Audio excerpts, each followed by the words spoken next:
And we are back after that break. Remote viewing, unlike most podcast shows on Spill, is not necessarily fueled by alcohol, but tonight's show is brought to you by caffeine. Yes, several different forms of caffeine. Yes. So after that little, well, you know how coffee is. You gotta pee a lot. Oh, hell yeah. Yeah, more so than beer. But after that little break, we're back to talk about television. Now, there were a lot of box sets that I got in this time around to talk about. I figured, what the hell, we're just going to start with the one I literally just finished the last episode of watching right before you guys came over to record this, which is the third season of the BBC series Merlin. Moylan! Now, here's the thing about this. First off, I'm gonna start off by admitting this. I'm like, maybe second only to Lord of the Rings. I'm a huge nerd for all things King Arthur. Just big nerd. One of the earliest things I ever read was the Once and Future King. Mm-hmm. It's one of those. My whole life, anytime something new came along that was Arthurian, it was like, yep, give me that. I'll read it or watch it. You're an Arthrophile. I am an Arthur. Is that the term? It's one I just made up. So yes. Arthurophile. Yes, Arthurophile. And Merlin was a show I watched acknowledging from the first season that, okay, this isn't great television. It's very episodic. It's Arthur babies, and like all Arthurian stories, it's a total reinvention of the story, as they all are. No one even knows what the original Arthur story is anymore. Yeah, isn't the original story written in sonnets and poems anyway? No one even knows where it first started at this point. There's a lot of confusion, and a lot of people say different things on what the earliest version actually is. So it doesn't really matter. Even the versions that are considered to be the most definitive are also well acknowledged to certainly be way off of what the earlier versions. They still don't even know if the guy existed. Yeah, there's a lot of people who still believe that Arthur and Camelot was indeed a real thing, if not. More what was that? The guy who discovered Troy and all that was real. Right. Arthur Schillinger or something like that. That's a name I'm never going to remember. Or something. Yeah. Because for decades, for centuries, everyone thought that Homer had totally made up everything in the Odyssey and the Iliad, and then it turned out he actually didn't. He just added a lot of gods and lightning and shit on top of the actual historical stuff. So maybe that's the case with this, but it doesn't matter. The point is that there is something about this mythology that's very appealing to some people, and I'm one of them. Like I said, this series, it is a reinvention of it yet again, where you've got a very young Merlin coming in, just starting to figure out that he's got these incredible powers, played by, hold on, I'm actually going to, Colin Morgan, who I guess was a relative newcomer when this came out, and he's kind of he's a dork. Really. Mm-hmm. He is totally a science nerd. Today's science nerd, then he'd be a magic nerd. So there wasn't a lot of science going on. Well, you had two choices. Like, today you would join a science club. Back then you'd possibly be burned at the stake. So, right. Yeah. Well, the problem is that at this point, Arthur is not king. He's just a prince. And his father, Uther Pendragon, is played by Anthony Stewart Head, who apparently, well before this started, there was a whole situation. I don't want to give away too much because it's a big plot point earlier on in the series, but that something happened with his queen, that she was killed by magic, or at least according to the king, that magic killed her, and so he banned with a vengeance all magic in the land. Like, no matter what you're doing with magic, if you're caught, execution. Like, right then and there. Pump, you're dead. Sounds like the conservative parents against Harry Potter. No magic, you will be killed! Well, he's a real dick. And one of my problems early on with the series was that he's such a dick. He's such a fascist. He's murdered thousands of people. Why is every character in this series constantly defending him? Yeah. You've got all these people, including Merlin, who's like the assistant to, the servant to Arthur. Mm-hmm. And yeah, he's got to lie about, having magic powers himself. And why? They keep trying to stop people from killing Uther Pendragon, and I'm like, why don't you just let one of these diabolical plans go through? Whoops, we missed that guy. Exactly. Problem solved. Because it's clear that Arthur has a softer spot and will eventually bend towards being like, okay, magic's okay. Mm-hmm. A large part of what makes a series work and what it depends on is you recognizing things that everybody knows about the Arthur series and watching these things formatively start to come to pass. Now, when it first started, it was more kind of just silly fun. As it's gone along, I wouldn't say it's gotten, really dark, but it has gotten darker and more serious. And one of the big things that happens in the third season that plays off the end of the second season is finally Morgana Le Fay, played by the fucking young Jennifer Connelly-looking knockout Katie McGrath, has turned evil. She's said, you know what, fucking that whole I've got inherent magic powers, and I can't believe he did all this shit. And when she finds out that, in fact, that she is King Uther Pendragon's bastard daughter, which she never knew, she thought she was just his ward. Right. Well, that makes things even worse for her. And she's conspiring with her sister, Morgause, and they basically want to depose Arthur and Uther and put her on the throne as the Queen of Camelot. And that's kind of the running thread of this whole season, and it really works. They've got it to a point now where there's this whole thing going on where Arthur wants to be with Guinevere, but he can't because she's just a servant girl in this universe. So there's very much a classist struggle is one of the core issues in the show, which is for almost everything right now, but everything's got to be about the 99%. And then you've got Morgana inside of the family household still, who, Uther loves beyond just, to blindness, but Merlin is the only one who knows that she's fucking evil. She's an evil witch now. Mm-hmm. And it really sells. There's so many good episodes. There's fun. There's humorous episodes that genuinely work. There's really dark episodes that really work. They bring back all the characters that you love from the previous 2 seasons, like Lancelot comes back. I guess this season, more so than the other 2, really starts to set in motion all the things we know. You get to finally see the Knights of the Round Table there's a moment where they're in this dusty old castle and Arthur pulls a sheet off a table and it's a big round table with like Celtic inscriptions on it, and my little geek heart went aflutter. It's one of those shows. Some magic was happening in his pants. Indeed it was. Not hurt by the fact that my hand was in there at the time. I don't know. It's a show I really genuinely love at this point. I started off just going, it's cute, but whatever. And now I'm hardly waiting to watch the next season. Nice. It seems like a show I should check out. It is a show you should check out. But you know what? Let's go ahead and move on to a show that you did check out. So that was Merlin Season 3. Merlin Season 3, okay. Which you can now get on DVD. Not Blu-ray for some reason. I don't understand why. Apparently it's a huge hit of a show, and you can get Doctor Who on Blu-ray, but you can't get Merlin. I don't know what the fuck's up with that. The Who conspiracy. But let's talk about a show that you actually did see, that we both saw, Boardwalk Empire. Amazing show. Absolutely amazing. This was created by Terrence Winter, who also did a lot of writing for The Sopranos, and kind of true to that form, it is another gangster series. However, it takes place right at the beginning of Prohibition, right? Basically the dawn of the American mafia, because and this is something, first of all, you have to something you need to know about me is I am a mafia geek the way that Cyrus is a King Arthur geek. I have studied the criminal histories of so many different cities, and unfortunately Atlantic City wasn't one of them. So, but fortunately that means I get to discover all this as it goes along. Just like a wop bringing a knife to a gunfight. Precisely. So it would take very little for this show to at least entertain me. But on top of it being just a show that plays to my sensibilities, it is so incredibly well done. And the thing about Prohibition is, before that time, organized crime in America was dying. Well, there wasn't any organized crime, really. It was like just betting things. What it was is there was these organizations that were basically taking advantage of immigrants and these collectives that basically would extort immigrants. But even that was largely dying off. I mean, it was going the way of the dinosaur, and then Prohibition hit, and it was like, bam, now there's a product that everybody wants that's illegal to get, and it created this boom that it took until, and some would argue it's still going on, but it really took until the late 90s to break. So, I mean, we're talking about something that lasted 70 fucking years. Yeah. But basically, this follows Nookie Thompson, Enoch Nookie Thompson, played by Steve Buscemi, who is the corrupt treasurer of Atlantic County. He is part politician, part gangster. And basically his job is to help the larger cities, syndicates of Chicago and New York, get their booze, because since New York is such a heavily patrolled port, now all the booze is coming to Atlantic City. Yeah. And, when it starts, he's really, although corrupt, certainly, he's not what I wouldn't even call him a gangster yet, because the series is really about the beginning of a gangster. Mm. He's just a really rich guy who owns all these casinos and nightclubs around Atlantic City that is in the perfect position to become a huge gangster when Prohibition starts. Yeah.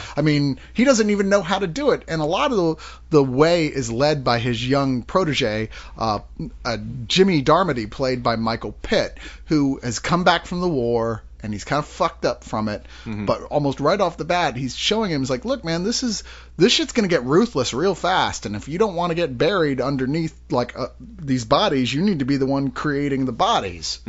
Absolutely. And it's crazy because, and this is kind of the reason that I'm sure Luke and my wife hate watching the show with me, is because it introduces all of these actual real life mafia figures, and all of them are played by actors who are fantastic. My favorite though is I actually won't even say who plays him because it's kind of a surprise the way he's introduced, but the actor who plays Al Capone is fantastic. I love the way he plays Capone, and it's a very, very young Capone before he's in charge of anything. Yeah, it's unlike you've seen his character anywhere else, and you're watching. The first season with a lot of these characters is watching how they become the people that they're eventually become. It's these origin stories for their personalities. And with Al Capone, there's such a great moment in this first season where you really see that point where he grows up. Yeah. And becomes the psycho that we'll all know him to be eventually. And going back, the reason that my roommates hate watching this with me is when they introduce, like, I'm like, oh, that's so-and-so, he was killed and blah, blah, blah by this guy. And then at the end of the episode it happens and I'm like, oh, okay, this is just getting spoilery, isn't it? I'm sorry. He figured it out after about the third episode, so... Yeah, when people started getting killed, like, as I mentioned, oh, you know what was interesting about him is he got killed at this hotel, and he'd go to that hotel, and I'm like, okay, I'm sorry, guys, I know where this is going. This show has such great production value. It really does. It puts you right there in the middle of all this, and it creates characters that, while, like, are... Most of them, of course, are anti-heroes. I mean, they're not necessarily nice people. We're talking like The Sopranos, but set in the 20s, or the 30s, rather. They're so well drawn, and there's so many interesting levels to their personality, you can't help but still side with them. Sure. Like Steve Buscemi's character, while, like I said, he's totally corrupt, he goes out of his way to take care of a young Irish widow, or Irish widow because of him partially, but well-deserved. Well fucking deserved. Played by Kelly MacDonald, and originally for innocent reasons anyway. But his relationship with her, as it develops, is where you see the side of him that is really totally human and likable.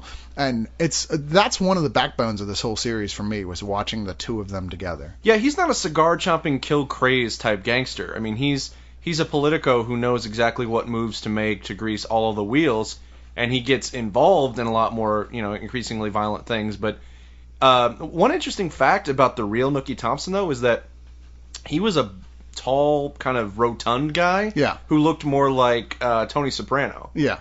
And so it's just funny that they've created this character now, and Steve Buscemi's playing him, who looks nothing like the original guy. But obviously that's because Steve Buscemi is a fucking amazing actor. Yeah. And carries this performance with so many levels, as you were saying, Cyrus. And it's really interesting to watch him, but it's also really interesting to watch Michael Pitt and his relationship with Al Capone, because when they first meet, they are on the exact same level. They're both, grunt men. They're both, button men who are doing all the dirty work, but aren't satisfied with where they are in life and are always dreaming of ways to rise up in the ranks. And I mean, and that's a pretty classic trope with most old school gangster stories, is it's always somebody who's right at the bottom rung and has aspirations of being at the top of the ladder that usually is the most volatile character. And you know what? I did actually have a problem with this first season, though, and it was one of the things I least expected to bug me, because it involves the actor Michael Shannon, who is such a great actor, and he's so good at playing offbeat characters. But here he plays a federal prohibition agent who is insane to the point of being unbelievable, in the context that anybody he works with would ever put up with his bullshit.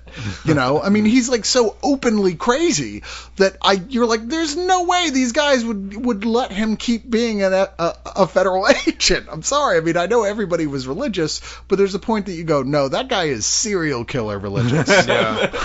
But for me, that's kind of what I like about it. I don't know. Like, no, I agree with you that it's way over the top, but it is. It's a little too over the top. But God, Michael Shannon is so fucking good at playing nuts. And he's proven in previous films that when he fucking flies off the handle, you need to recoil in your chair and batten down the hatches, because you may be struck by a bottle or his fist through the screen somehow. That's how good he is. I feel like it goes too far. I had trouble suspending my disbelief for it. And it's certainly not Shannon's fault. He does a great job in it, like he does in everything, but it's written too far. And I almost feel like with a show like this, it needs a really likable guy to be playing the FBI people chasing them. I mean, why? It seems like there should be somebody who is like a Steve Buscemi type character that is morally contradicted, but is ultimately somebody that you do in fact identify with to a certain extent and like, and they don't have that, and it feels out of balance for me. I could see that. Now, I've not seen season 2. Maybe they introduce somebody like that in season 2. We shall see. Yeah, Definitely. hopefully they'll be releasing that before too much longer. I highly, highly, highly recommend this show, and like I said, my opinion's a little bit dubious here because I am entertained, but like I'm even entertained by that fucking movie Mobsters, which came out in like the 90s. Yeah, Patrick Dempsey. Which is basically it's basically young Tommy Guns. It's the story of Gangster Lucky Luciano. McDreamy. Yes, yeah, exactly. Exactly. But this show really is just top of its game in terms of production value, in terms of performance, in terms of writing. Because they actually built like a 300-foot boardwalk set, and Yeah. it looks incredible every time they cut to it. Yeah, it really does feel like a 20s carnival all the time in that Or city. 30s carnival. Is it? I think it is the 20s. I No, think it's the 30s is when this happened. I thought it started in. I could have sworn that it's 1920, like in the first episode, but maybe I'm just. It's the late 1920s, but most of this, I think, almost right off the bat, goes into the 30s. Okay. Yeah. Well, regardless, it's a fantastic show, and you should. Whatever, you're both wrong. And You're like, sorry, I heard it was the 40s. it's 1973. it's 2025. You guys don't know shit. I don't Anyway, know. it's a great It doesn't fucking matter. show. It doesn't matter. It is a great show. In fact, I was going to suggest, and we never got a chance to review this because it came out months ago, but Ken Burns, who of course has done the Civil War and baseball and jazz and these really unforgettable, wonderful documentary series. The most recently released on Blu-ray was Prohibition, which is actually I think it's only 3 parts, but wow, is it great, and it is the perfect accompaniment to the show. Absolutely. You know, just throw that one out there. That's fantastic. Now, talking about another thing that actually takes place in a similar time period, and is also from HBO, but I don't think you guys got to see it, is Mildred Pierce. Now, this is HBO's version of the book, not the movie. Now, you might have seen the movie that came out that was, I'm trying to remember. Joan Crawford. Yeah, Joan Crawford starred in 1945, which is a great film noir. The book is not noir, and it never was. That was a lot of changes to make that movie. Like I said, it's not a criticism of the movie. It's just a very different take. Well, that's a on product the at the story. time. I mean, the 40s, that was what was selling. So. Right. I mean, there's murder. That's all about a murder. Here, this is not about a murder. This is a... No, the way I understand it, it's all about Kate Winslet getting naked again, right? She does get naked a couple times in it, but it's Kate Winslet, so that's kind of a given. Yeah, right? I kind of expect that's why I wanted to see it. Yeah, if she did a commercial, you'd be like, come on, you're not going to take your shirt off? That's the only reason I watched that goddamn I was commercial. expecting tits. But it takes place during the Great Depression, where Kate Winslet plays a mother of 2 girls who's married to a guy who apparently is cheating on the side, but he's not the cliche of that. I mean, like, they get along even though he's cheating. But right from the beginning, she's like, you know what? You don't want to be with me. Just go. Just go and be with the person you want to be with. I will do this. I got this. I got this on lock. And the first episode of this is really dull because it's just watching her sit with a fallout of like going around trying to find a job. It's during the Great Depression. That sucks. Single mom. People look down on her. We get it. We really do. And knowing that there's 4 more hours to watch, more than that, you're like, okay, can we please move this along? Or take your shirt off. I mean... But there's a point once you get to the second episode, it starts getting more interesting right off the bat as she finds a way to open a restaurant of her own, the first chicken and waffles house, mind you, called Delicious. Mildred's, which is an instant success, and she starts turning into a success. And obvious bullshit, because we all know the first one was Roscoe's. Right. She ends up meeting and getting involved with Guy Pearce, who plays Monty Barragon, a rich playboy whose own business hell of a empire name, man. is. I know. Yeah, it is. What's Monty? You're obviously Monty a rich Barragon. playboy. I have a monocle. Of course I do. I'm rich. Monty Barragon. He was the only thing he was missing was a monocle. I'm sure that would help. I think he's the shoe in Monopoly. Oh, nice. And it's her best friend is Melissa Leo, who is always fucking fantastic in anything she's in. Her business manager is James LeGros, who's wonderful in this and plays a really odd. He's got all these affectations, this character, and he's not what we're used to seeing James LeGros do. It's a neat turn from this actor who doesn't normally play these type of roles. And as it goes on, it becomes clear that the real story of this is her coming to terms with the fact that her daughter is a fucking bitch. I mean, like her older daughter is this like, they've never been rich. They've always been middle class, but she thinks that they're living in the middle of a Hollywood magazine and like, oh, mother, really? I don't. And she talks with a clipped accent. Even as a little girl. Early on, you're like, you know what? This girl needs to be spanked every time she opens her fucking mouth. She's such a little bitch. And you start getting mad at Kate Winslet and Mildred Pierce going, look, you need to discipline this child. And by the time it gets to parts 4 and 5, where Evan Rachel Wood takes over the role, which, if she's playing anything, that character is going to be evil or despicable in some way. She is so unlikable. I wanted to drive to Hollywood and burn that actress at the stake.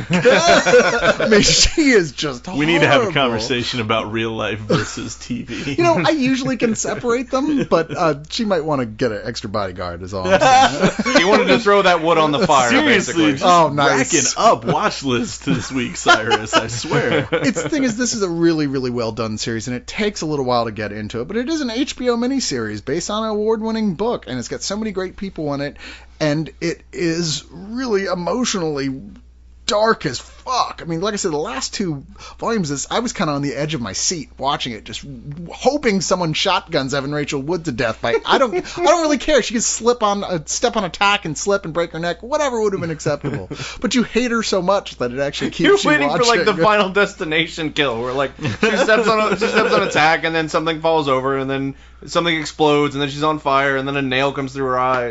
Yeah, that was exactly what I was waiting for. Is that not good? Is that not right? That would be an interesting adaptation of Mildred Pierce. That's all I'm going to say.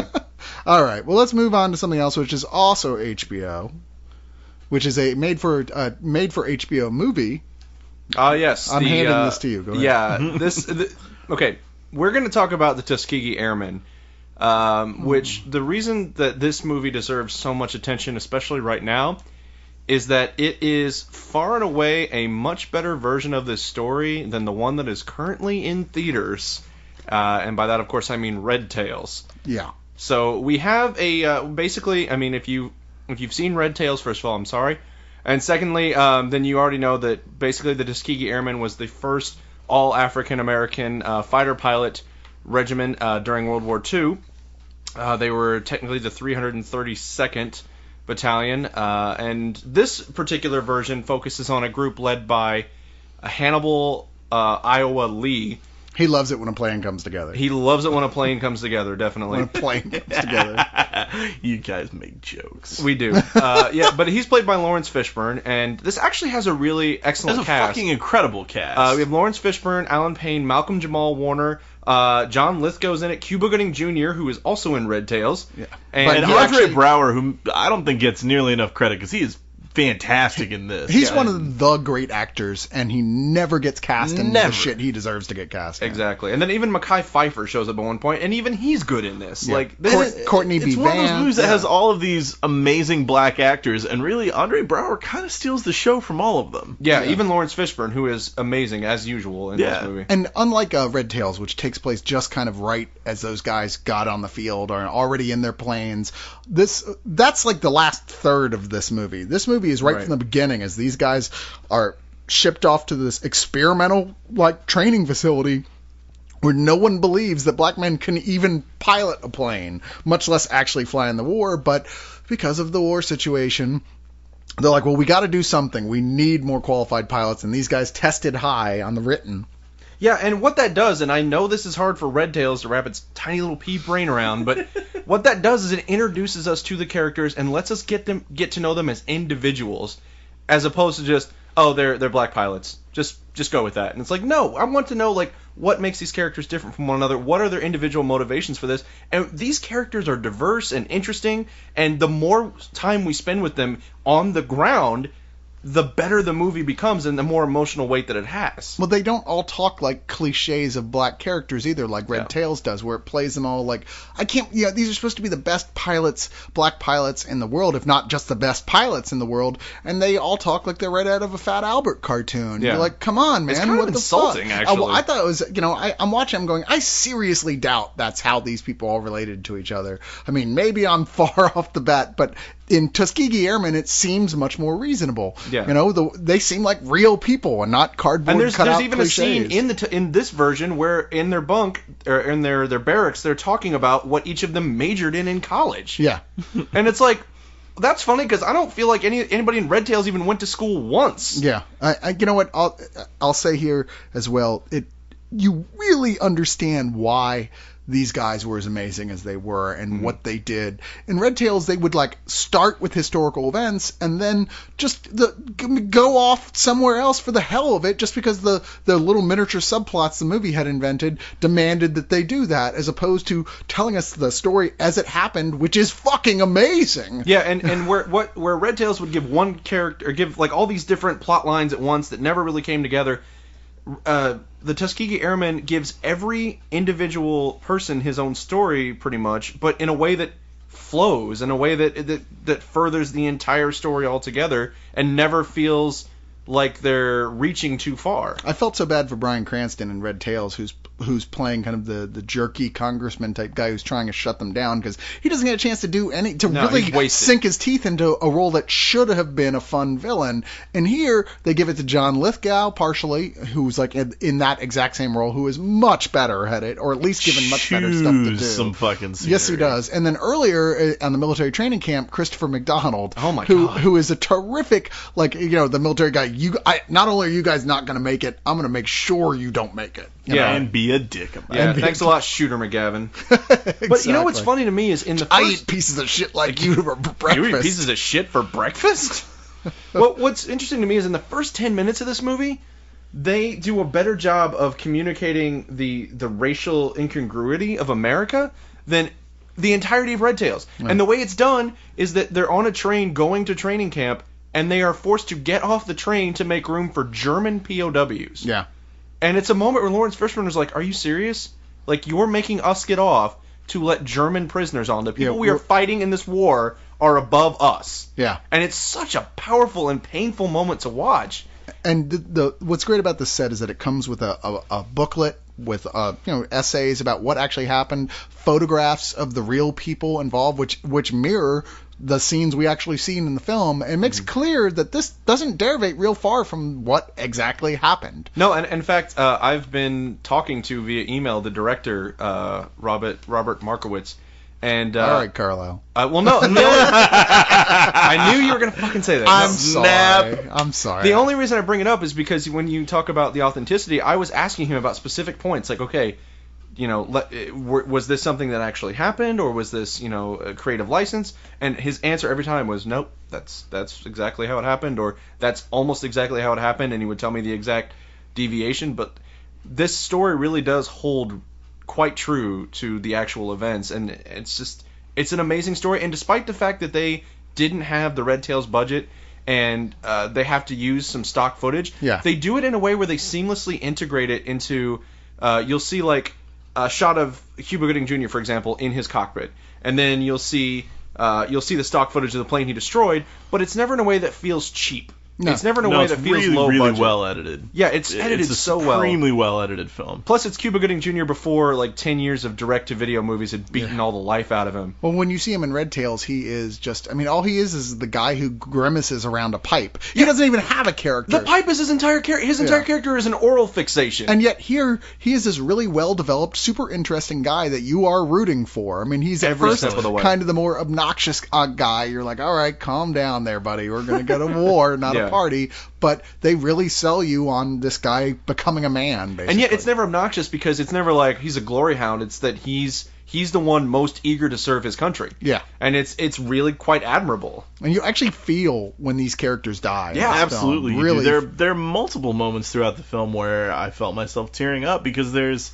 emotional weight behind all of the story, and you get that sense. You get the sense that the people that are portraying these characters understand what a responsibility they have to the families of the people that actually existed. Yeah, you're not kidding. I mean, within the context of the war and within the context of just the stories of these people we're seeing, in both ways, it's heartrending to watch any one of these guys die. Yeah. Really, it absolutely is. I mean, it's heart-wrenching to see, white people, the other white soldiers come around, and it's a really emotionally well thought out and well told story. Because that's my biggest problem. My biggest problem with Red Tails was that's so disingenuous when that happens, and it just feels it just feels fake. It's like, okay, now is the time when they go, no, you black fellas are all right. When it doesn't, you're like, really? Just like that? Yeah, and despite the fact that they didn't do any of the things they're being congratulated Yeah. for doing, or at least we didn't see them. And here it's a process. When Yeah. you It is. see it happen by stages, and it feels like the way, it feels earned. It And really it's does. so great because the one redheaded kid from Texas who is like the main turning point Right. is so even when he finally gets around to the point where he's gonna say, all right, look, we want the Red Tails to escort us. It's almost like he can't get the words out of his mouth. Like Yeah. it's still a big deal. It's a It big goes deal against that- everything he's ever been taught, and yet he feels such an obligation to them since they've saved his life. And it's in the face of irrefutable evidence before. He was Yeah. just flat out like, no, it could not have been black people. Black Yeah. people could not have been flying. And those it's planes. it's a really emotional moment in the film when It they're is. at that turning point. And you know, it's a story that needs to be told the way it actually happened, and is how I feel about it, because it's that important of a story. And this is the way to see it. And it has is. a great score, which is something else that Red Tails was lacking for big time. We're gonna get so much shit about. It's- I wish you guys had just stopped using this review to talk shit about Red Tails. It's like, Sorry. well, you know what? We're talking about the You're Tuskegee talking about Airmen. the same story, and this is a really, really nice Blu-ray set. The Blu-ray looks and sounds great, and it's one of those digibook things that has the booklet in front and then the disc behind it, and I think Amazon has it for like $10 right now. Yeah, So it's not a great expensive pick. at all. Seriously, pick it up. Yeah, very much. Worth Even it. if you've never seen it, it's very much worth a blind buy. Well, moving on to different television here. Now, this is one of my favorite shows of last season that I didn't think got anywhere near the credit that it deserved at the Emmys, or got no credit at all. Wait, something didn't get the credit it deserved at the Emmys? I know, right? Weird. But the show is Justified, which of course is a modern day western starring Timothy Olyphant, who I think is really one of the most underrated Timothy character Olyphant's actors great. today. He is so terrific. Ever since Deadwood, I've been like, that's the guy. Eventually, he's going to get that role that's his Han Solo, and everyone will go, oh man, I love him. He can He's do even no able wrong. to make really shitty movies. Like, at least you're able to watch it. Like, that movie, The Perfect Getaway, Yeah. which is largely a shit movie, I still love him in it. Like, Yeah. he's still great in that movie. Well, and it's funny that it's actually really sad that Brian and I haven't had a chance to check this series out, because not only does it have Timothy Olyphant, but it has another guy who's pretty much the exact same, and that's Walton Goggins. Walton Yeah. Goggins. Who is fantastic in The Shield. Amazing if in you've The never Shield. seen The Well, Shield. here's the thing about well, let me get into that in a second. But here, Timothy Olyphant plays Deputy U.S. Marshal Raylan Givens, and it's got one of the best openings ever for the first season, where basically he was working in Florida, and he's sitting down in front of this guy. He's like, I told you had to get out of town, or I was going to take you in. And the guy's like, I didn't think you were being serious. And it's just this standoff, sitting there looking at him, going, oh, I was serious. And then the guy draws on him, and he fucking outdraws him and shoots him, and you're like, Jesus Christ! Well, that gets him sent back to the small town where he grew up in, where he doesn't really want to go back to, but you know what? Lexington, Kentucky has called him back. The prodigal son returning, and like I said, no one really wants him there, especially his old friend Boyd Crowder, played by Walton Goggins, who is indeed a criminal.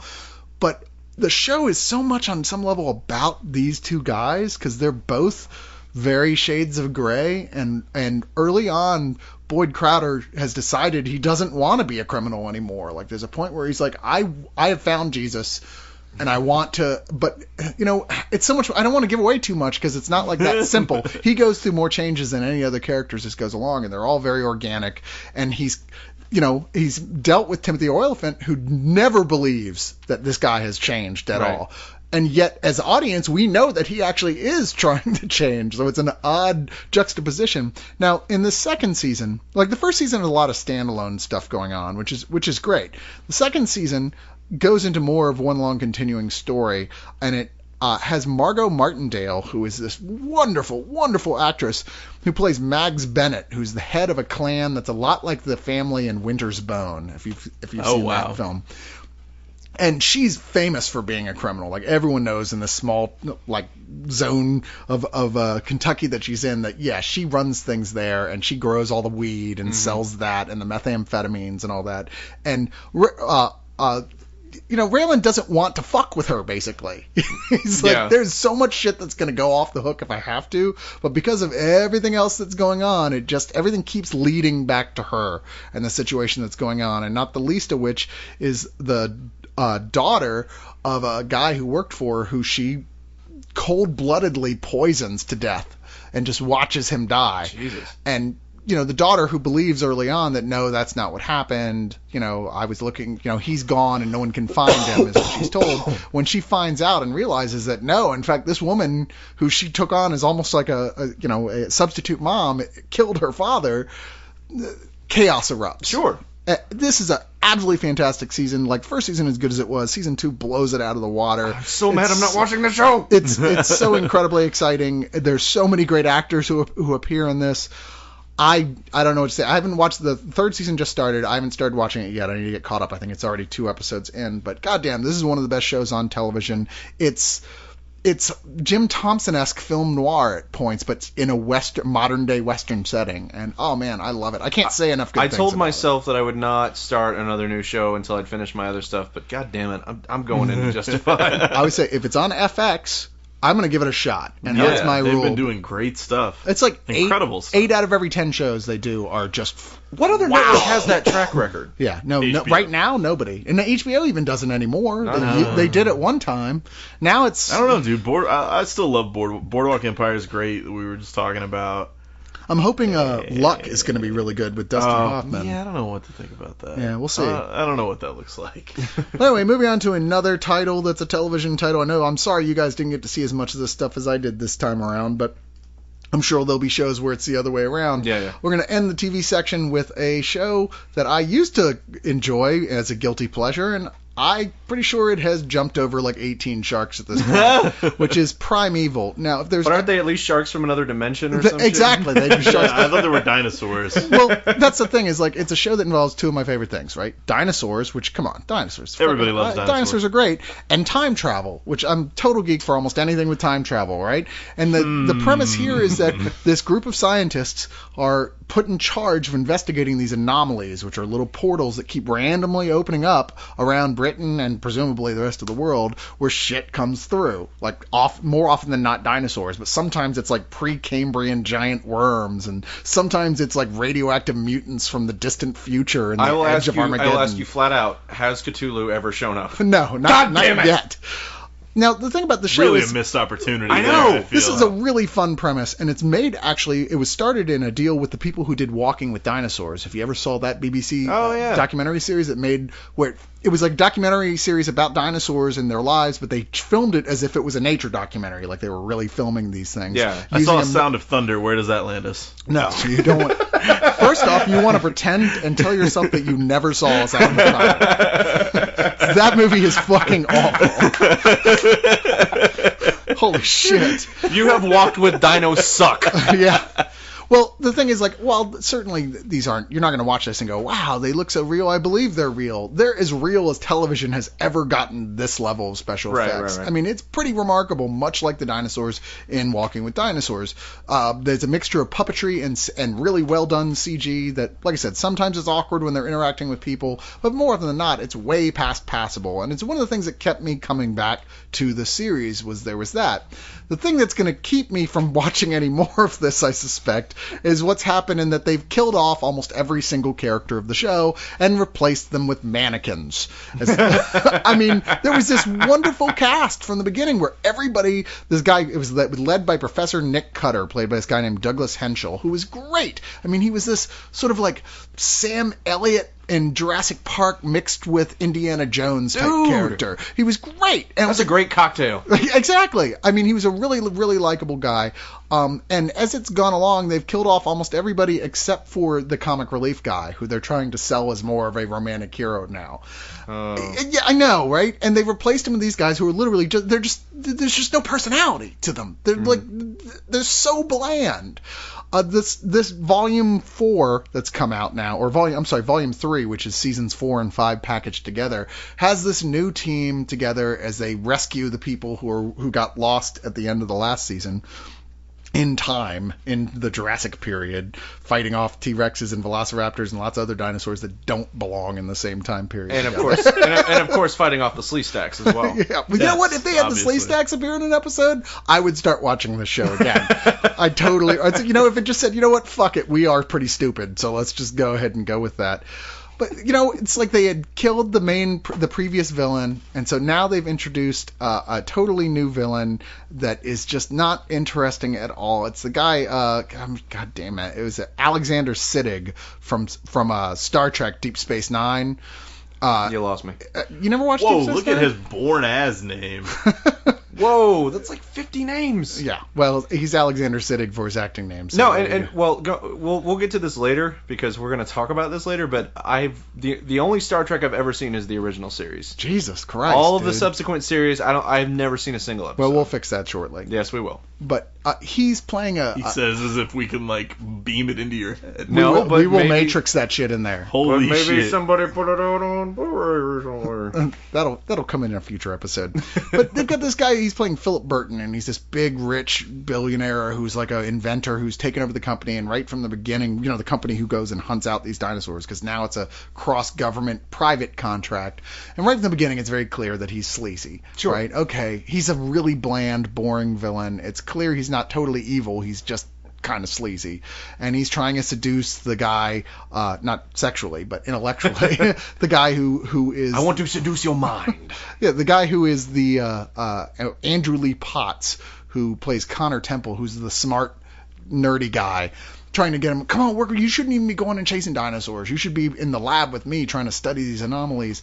And it's just dull watching this shit play out. There's literally in all these episodes in the set, there's one interesting episode where they're on a submarine, a nuclear submarine that's gone through an anomaly and it's lost all engine power. And those giant fucking like twice the size of a blue whale sized dinosaur shark things. Yep. Yeah, there's like Dino Shark. well, no, Dino Shark. I forget what they're called. I mean, they really exist. Sharktopus. They're giant. Yeah, no sharktopus. Camel spiders. But there's like 6 of them fucking with this thing and knocking it around. And meanwhile, on the sub, there's a velociraptor running around. Jesus Christ, this sounds amazing. And on the other side of it, the military is getting ready to launch a nuke through it and blow up the This sounds like a anomaly. script written by a 10-year-old. Oh, it's a script for Jurassic Park 4. Were you not? Right. And it's God goofy damn to it. the point that it's actually fun. But most of the stuff just isn't fun anymore. They pay so little attention to whether or not something is even plausible to happen or a character would ever do that. The worst thing, and this has been a problem from the beginning to this show, is that they are hunting dinosaurs. And I mean velociraptors, Tyrannosaurus rexes, all sorts of crazy shit. And they send out like 4 guys with stun guns. You're like, I'm sorry, you should probably have a team of like 70. I mean, really. At least a couple of battalions, I think. There's I understand budgetary constraints, but come on. It's hard to wrap your mind around that this even being mildly plausible. You sent mall security guards out after him. That's adorable. And that's the thing, like 2 of them aren't even military trained. They're just like the nerdy guy who likes working with computers and this girl who used to work at a zoo. Jesus Christ. Oh man, Okay, well, let me ask you this though. You said you originally liked it. Was at least the first season of this show good? Well, the first 2 seasons were actually pretty fun. Now, they still suffered from plausibility problems, but like I said, it had a solid cast. I don't know. It sounds pretty plausible to me. I mean, if you buy onto the central conceit, you kind of have to give them some leeway. Well, it's like anything else, though. It's like, if you set your mythology, that's great. It doesn't matter how crazy that mythology is, but you're allowed to set it. I can suspend my disbelief for almost any initial setup. But if you keep just doing stupid, ridiculous, improbable shit that has nothing to do within the context of that mythology being the way it is, then no, fuck you. I'm not going to suspend my disbelief for that. If you're going to take the time to set up your own rules, at least play by them. Yeah, at least play by those rules. And the show never does. It's so poorly scripted in that sense. And it always has had those issues, but now on top of it, you have a cast with 0 chemistry with each other. That's a problem. 0. There's nobody left to like. So I've given up on Primeval. So watch Justified instead. Watch Justified and all the other shit we talked about. Anyway, that's it for me on the TV section. That's all I got. I think we should take a break and come back with the remaining movie titles. I think that sounds like a great idea. But first, giveaway! Giveaways. So we also have here from Shout Factory which is a great company. Yeah, they put out so much great retro stuff that you never would think anybody would bother to put the time into making look and sound good, like fix it up. Yeah, exactly. But, like, they do all the Mystery Science Theater sets now. They do like really crazy old Roger Corman shit and make it beautiful. Man, they made Galaxy of Terror look like flawless. Yeah, So, I mean that's shut what's up. great about them is not only are they putting out the stuff that nobody else cares about, but they're not just putting it out. Yeah. They're taking the time to really treat it well and make it look great. And what we have from them this week is actually the cartoon series G.I. Joe, Real American Hero. It is Series 2, Season 1, which should feature all of your favorite Joes and Cobras. And, so basically we have a G.I. Joe Series 2, Season 1. I'm trying to think of the code word for G.I. Joe. I don't want to go with the obvious one, which would be Go Joe or... American Hero? Oh! Body massage. Why is that a Joe one? Have you not seen the thing on the meme online where they take the old PSAs at the end of the? Oh, sure, man. yeah. There's one where it's Wow. there's one where the black guy shows up and whatever he actually said is replaced with "Who wants a body massage?" It's just the weirdest thing ever, but it's fucking hilarious. I gotta ask No you, one will guess that. I gotta So- ask you, usually these guys put some good special features on stuff, and I imagine this is stuff that probably has not come out on DVD before now. Is there anything on here that they've added to it, or am I asking that question in an embarrassing sort of no? Well, I haven't taken I do apologize. I haven't taken the time to really investigate that. It doesn't appear just on a cursory glance to have any special features, but it does have 9 hours of G.I. Joe versus Cobra action.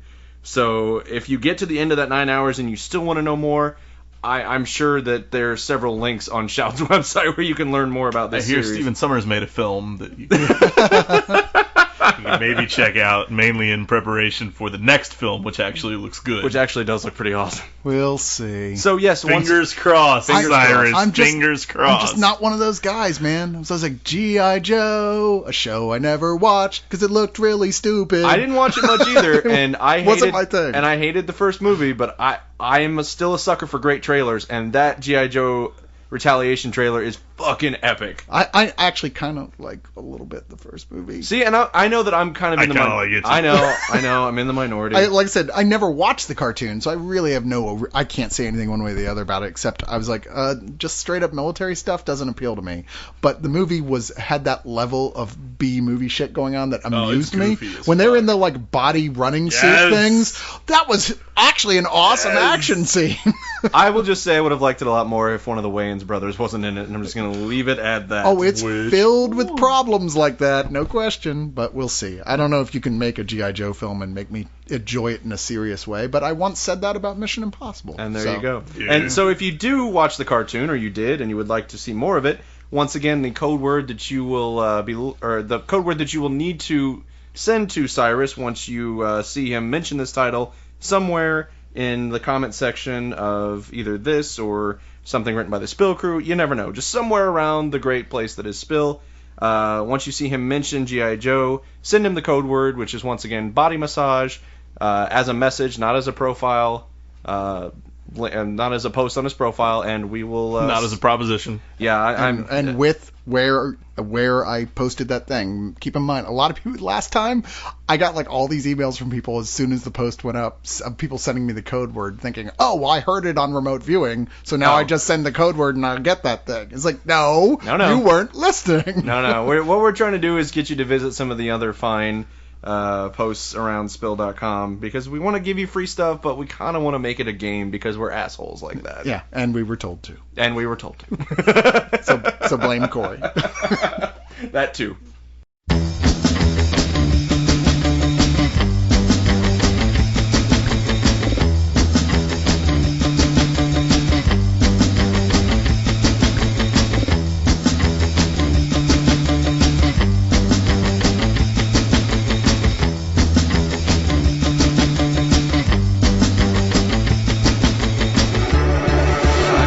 Hold out for now.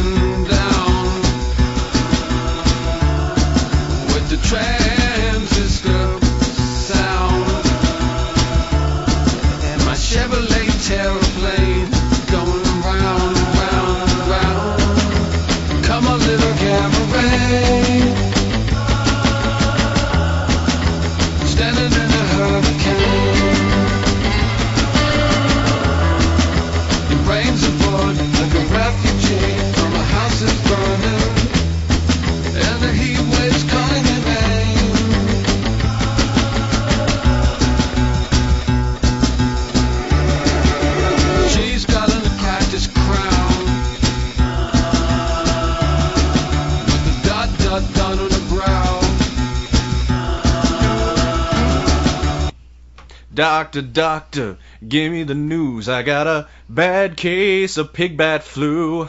What the hell just happened? Well, that is my segue into us talking about our next film, a little Steven Soderbergh outing called Contagion. See what I did there? Yeah. See, and this is one I of have these no movies. fucking idea what you did there. This is one of these movies I was out of town when they did the screening for it. So no, I wasn't. In fact, it was one of the ones that everybody else was out of town, and so I had to split up the movies. Yeah, because we saw that Warrior. You and I saw Warrior, Yeah. and I can't remember who the other two were that saw. Yeah, it was Jason Murphy and somebody saw Contagion. Yeah, that's right. And so I didn't get to see it till they sent out press screeners for this, saying, okay, that we think this might be one of the films you think is the best of 2011, and they are wrong. But that being said, I don't think this is a bad movie at all either. It's just not worthy of that type of consideration. So basically, the story behind Contagion is that Gwyneth Paltrow is this businesswoman. She's in China on a business trip. She comes home. She's feeling a little bit under the... Oh, it's important to note that while she was there, she was also having an affair. Fucking bitch. I know. So basically, she gets home and she's feeling under the weather. She starts to come down with these really bad headaches, and her son starts to feel the same way. So it's like, oh, well, obviously he caught it from her. Before her new husband, who's actually the stepdad to these children, before he can even whip up a batch of chicken noodle soup, Gwyneth Paltrow and her son are dead. Yeah. And it's like, what is going... And before you know it, there is this just complete outbreak of this nasty virus that nobody can trace. They don't know what it is. They don't know how to fight it. But it's killing people all over the place. It is killing people in droves, like bubonic plague level death. Yeah. And basically what it is it's a multi-approach story to, people... first of all, it's a Soderbergh movie, which means you're going to get two things. You're going to get a huge, impressive cast, and you're going to get a Lots story... of handheld. Lots of handheld, and you're going to get a story... But not much hand-holding. No, not much hand-holding. But basically what it is you're going to get a story about something very ugly that connects all of us in a very weird way, told from many different... It's basically like Traffic, except it's not drugs, it's a deadly virus. Right, and in here there's really... the main character, I would say, is Kate Winslet, who is a epidemic intelligence service officer who works under Lawrence Fishburne, who is on the forefront of trying to figure out who Patient Zero is and where this whole thing started. And I know next to nothing about epidemiology, except that I know in fictional movies and Outbreak and The Hot Zone and stuff like that, you apparently always have to find Patient Zero.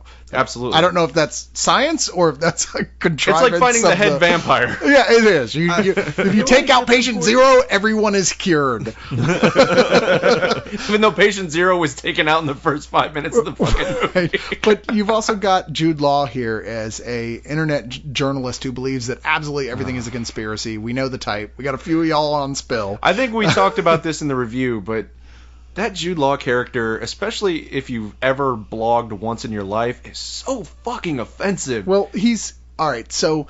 Here's the whole thing. He's like one of those guys like, oh, homeopathy is real, and I happen to know that this thing is the cure, and like they're just trying to cover it up from you, and the AMA is just lying to you, and they don't tell you until later that this guy is actually selling this cure himself and books about the cure, and there's a lot of this type of thing that goes on in real life. But basically everyone treats him because he's such a dickbag as if he's a dickbag because he's a blogger, and maybe it's just because it hits too close to home, but I had a real problem with that, with Jude Law and his fucking spooky tooth being the representative of all bloggers across the world. Spooky tooth, yeah. I didn't think they did that, but I thought they were going directly after these sort of medical bloggers. There's so many of these alternative health conspiracy blogs out there now that are really big. I mean, I have family members. Like Dr. Nerdlo? Who loves... No. Well, maybe. It's a special kind of disease you get from that man. I find that sort of thing as a skeptic and someone who actually likes to follow up on this stuff really offensive. I mean, there's sites out there still selling you on like you shouldn't take vaccines, give vaccines to your children, when it's proven that it's causing new outbreaks because of families not giving their kids these vaccines. These people keep doing it. Why? Because it sells books. Absolutely. Fucking copper bracelets is all I need to say. Come on, people. Hey, there's money in fear mongering, and if you need to ask anyone about that, the Catholic Church has a long history of it. But this is the character that Jude Law is representing here. Right, I didn't think it was bloggers. I thought it was specifically these kind of bloggers, which is a subset that are really a bunch of fucking assholes. Yeah, fuck those guys. But what I like about this movie is it does find an interesting way to create horror where you wouldn't normally find it. It's kind of like the scariest horror movie a hypochondriac would ever see. Yeah. Because they literally do things where this virus is so contagious that just watching somebody get onto a subway and hold onto a handrail, that person will leave, and Soderbergh will hold on the handrail just to let you know. It's like it's there, and the next person, it's like following the killer. You're like, oh my god, no, don't touch it. No, if you're even vaguely hypochondriac, you should not watch this film because, I mean, it's like, look, there's so little you can do about inhaling the shit that just came out of any given stranger.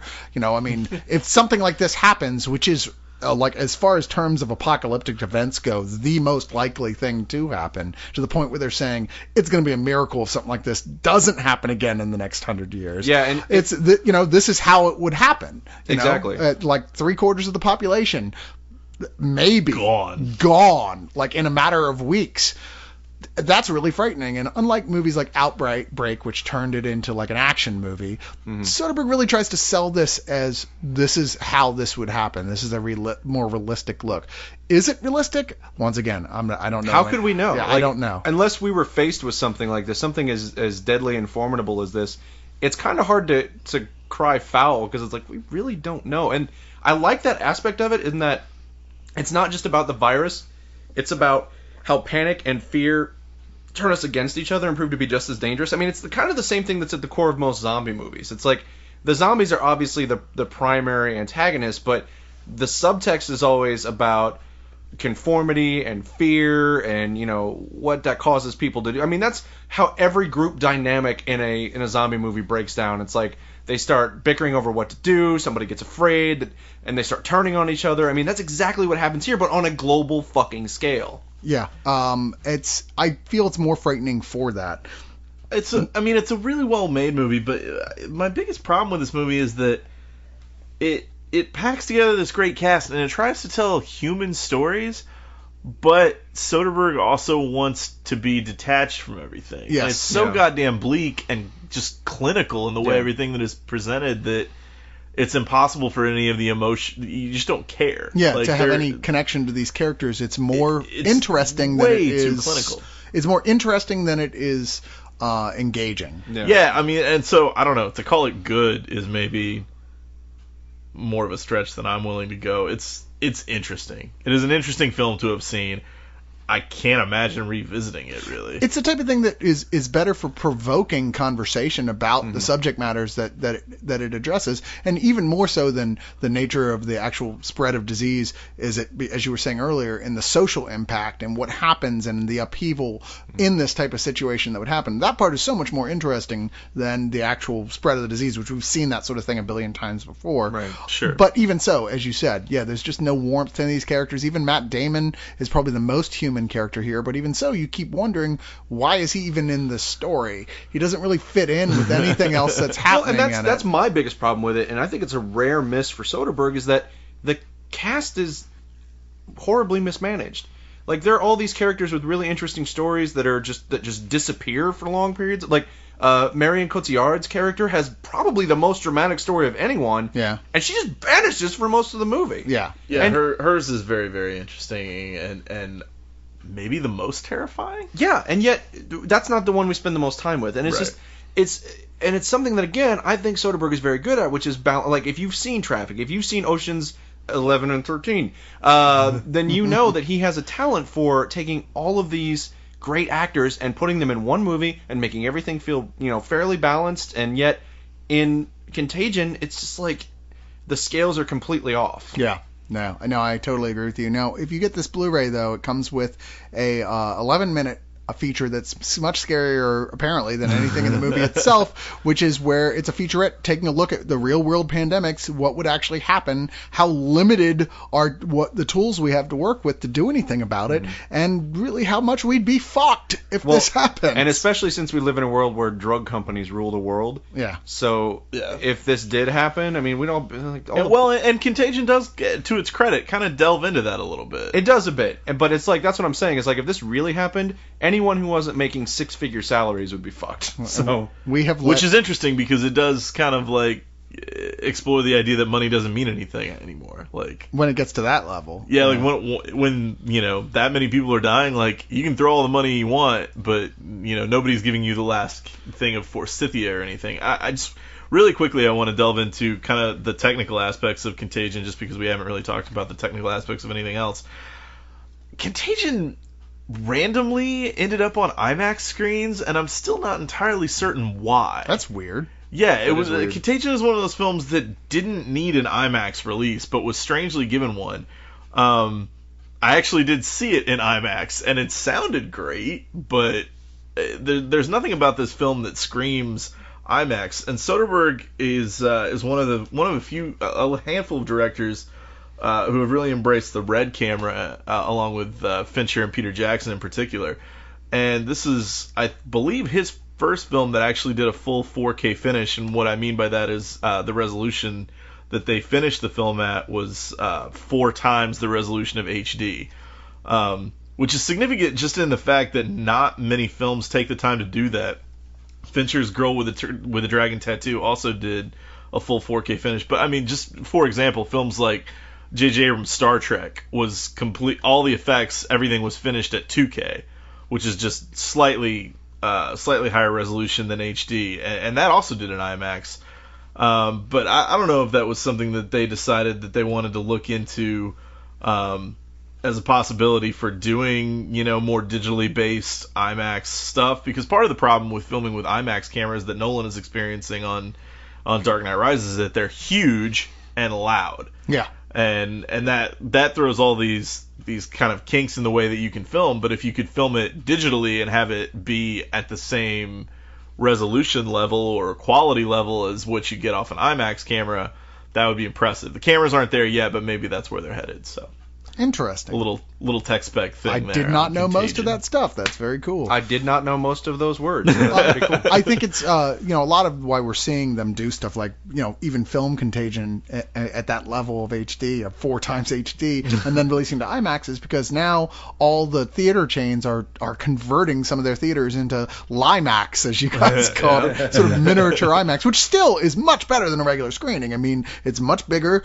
The sound and image is much cleaner and higher quality. I mean, it's well worth going to see movies that way, but those theaters had to have been sold ahead of time to say, no, we swear we're putting out more stuff in IMAX that'll make it worth your while to make this conversion. Mm-hmm. And it's probably tied into all of that.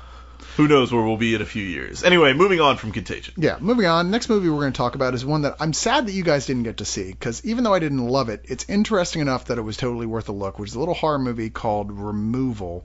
Now, the idea here is that this guy, at the very beginning, played by Mark Kelly, his name's Cole, and you see him go to visit his friend, played by Billy Burke, who has apparently just shot and killed his wife and child. Whoa. And he calls him, he's sitting there naked in his bathroom next to their bloody dead bodies that he's put in the shower, and he said, I needed to be able to tell you what happened. And then he puts a gun in his own mouth right in front of himself and shoots himself. So switch to, I don't know, a year or so later, and this guy, Cole, is just leaving a psychiatric institute with his wife Emma Caulfield there from Buffy the Vampire Slayer. Oh, you! What do you want? It's the only reason I watch this fucking movie.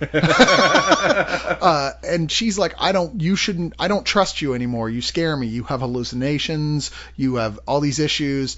And as the movie goes along, it's clear that he had it seems like he had these issues before those events even happened. But regardless, it appears they've separated.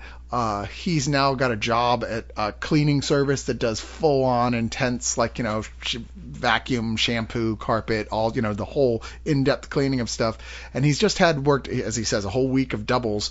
And his boss calls him and is like, look, I just need you to go out to this house on the hill. I'll give you a higher percentage of the commission. And all you need to do is an estimate. And so he's like, all right. So he goes up there, and there's this total prick working, this really rich guy who just treats him like shit right from the beginning. But he's just stay calm, just get the estimate. And as the movie goes along, it seems very clear that this guy has murdered his wife and child, and the reason he's been sent here to clean up, which the guy bribes him with $5,000 if he'll clean the house all by himself that night and be done by morning, is because he wants to remove all DNA evidence. And it goes along because the guy's there the whole time as well as they interact, and our main character starts getting more and more certain that this is what happens. At the same time, he makes a mistake of having a drink, which you were told earlier in the film that he should not mix alcohol with his pills. So he starts hallucinating like crazy while he's trying to clean this guy's house, of seeing the Billy Burke covered in blood at various times appearing to him and telling him, you know this guy's just going to kill you after you're done, right? And it's an interesting story. You're like, wow, where is this fucking thing going? The problem is, you got to have a lot more suspension of disbelief than I do to buy the twist that happens. All right. I mean, I don't know. I could see somebody going, no, I still thought it was good enough that that didn't bother me so much. But it was a wah-wah of an ending, I thought. You know, what are you supposed to do? It's sad that this is actually worth a look. I would absolutely say it is. It just could have been so much better. I feel like Mark Kelly, who, like I said, is playing the lead role here, is really unengaging. I've always thought as an actor in general, but in here in particular, he's so bland. But it's a decent script. So, well, let me ask you this: was there a vibe throughout the movie that kind of made you think they were going for something a little more old school? Well, not really, no. The only reason I ask is because I'm looking at the poster for this movie, and it looks like a poster for an early 70s Roman Polanski horror film. Yeah. Like, it's literally like a removal with the like broken apart text. It's got little a collage of sepia tone pictures of the actors. Because it's a psychological horror. But you just don't see that. And it like every aspect of it, and there's even fake, what do you call it? Like, texture on it to patina. Patina. I'm like, if you're going, it's just a sure, why not? It's a weird poster. That's all. I was curious since I hadn't seen the movie. Looking at the poster, it makes me think that it must have been going for some kind of. I didn't get that from it. Maybe you would have. I don't know. I thought it was competently made, and one of the best things about it is that it is competently made on the whole. It's well directed. I don't know, it's edited together very nicely, and there are points that are downright creepy. Mm-hmm. The guy, and I think his name's Oz Perkins, who played the guy in the house, the rich guy. He's one of the best things about it. He's such an ass, and yet there's something about him that you're just fascinated by watching him be an ass. He's such a great asshole. And as the movie goes along, he starts to open up and become less of an asshole. He's still an arrogant jerk, but he's stops treating the main character like just a dismissive prick that you want to know more about him. You want to know more about his story. And like there's a sequence where he calls the guy in to move 2 trunks into the back of his car, which are like this huge trunk and a smaller trunk. Yeah. And you're like, and as he's getting ready to, a cell phone starts going off inside of one of the trunks. And the guy goes, yeah, it's my fucking wife's cell phone. She wouldn't change it from the standard ring. And I'm like, what kind of fucking plebeian leaves the standard ring on? It's like, okay, that's pretty fucking funny. But for the character in there, you're like, am I loading the bodies of this guy's wife and child into the car for him? Yeah, it's got a lot of entertaining things. Like I said, and Oz Perkins is actually one of the writers of the film, too. It's a shame that it didn't play out in a way that I found convincing, but I would still say it is definitely something you should see for yourself. So, very cool. Yeah, I will definitely check that out. All right, so let's move on to a horror movie we got to see together, Don't Let Him In. Yeah, which oddly enough, despite its title, is not propaganda for abstinence. No, but it's kind of a misnomer as a title as well, because it like really has to do with a really tiny part of the film that isn't relevant on the whole. Not really relevant at all. It's like, we don't know what to call this. What difference does it make? Just throw a dart at the script until you hit a line. But why don't you take this one here? Yeah, Don't Let Him In. Oh, gosh. It's one of those things that with smaller horror movies like this, I try very hard to lend them a little bit more leeway because it's the genre that I love, and just from having friends that have tried to make smaller independent horror films, I know how difficult it is. However, this film is about a group of people, a man, his wife, and his sister, who are going to their summer home. Of course, it's British, so they're going to their summer cottage, and just to get away for a while. And the sister is a bit of a termagant. She's a bit of a saucy maid. We're getting very British. She looks like there's something about her face that looks like a cow. I don't know what it is. It's not like she's fat. She just has that look of stupidity. She has that look like that there's nothing going on between the ears, I think is what that is. Yeah. But she brings her brand new boyfriend, who she's just met. By boyfriend, I mean latest sexual conquest. One night stand. Yes. Yeah, and at first he's trying to get out of there, in the morning, and she's like, "Oh, you should come and go to our cottage," and he's like, "No, I don't care." And then he gets this really mysterious phone call and decides that he needs to get out of town as well, so he joins them, and they're told once they get to the cottage by a helpful little policeman, a Bobby, tells them that I don't know why I'm doing that. I'm sorry. I just assumed it was British. Is it not a British film? No, it is British. Okay. But, well, fucking go for it. Yeah, if he was doing that about Scorpion King 3, I'd I'd probably be like, a kind of confusing thing. But anyway, so they're told by the policeman that there's a serial killer in the area known as the tree surgeon who cuts people up and leaves parts of them hanging in trees. Yes. And that's kind of where we go from there. Yeah, they're all in this house together. You got the sister who's stupid but desperate for attention. You've got the two main characters, really, the wife and her husband. Not husband, but they're like clearly on the verge of getting engaged. They've obviously been in a relationship for a very long time. They're a nice couple who you're supposed to like, who are there, and who in fact. And then, there's a mysterious hitchhiker who joins the scene shortly into it. Yeah, and it's important to note that they pick up the hitchhiker before they're told about the serial killer, because if it was after, you would just turn this, you'd be like, fuck you. Like, nobody would do that. Right. Well, they don't pick up the hitchhiker. That's correct. Yeah, You're right. They want to, but the new asshole, one-night stand guy, who's an asshole past the point where you can believe that anybody's even that big of an asshole. Yeah, he has the sunny disposition of a London winter. Yeah. Like, that guy, he's just a dickbag. Yeah, he says, you're not picking him up. You guys are crazy. Even though he wasn't technically invited on the trip and they don't know who he is, he's, giving all these orders, and it's like, dude, shut the fuck up. This is the biggest problem in this film, is that the way that these people act with him back and forth, the fact that he acts so entitled with everything to a point where no one would act that entitled, and that they put up with it, that they sit there and go, okay, I guess we got to do that since that guy.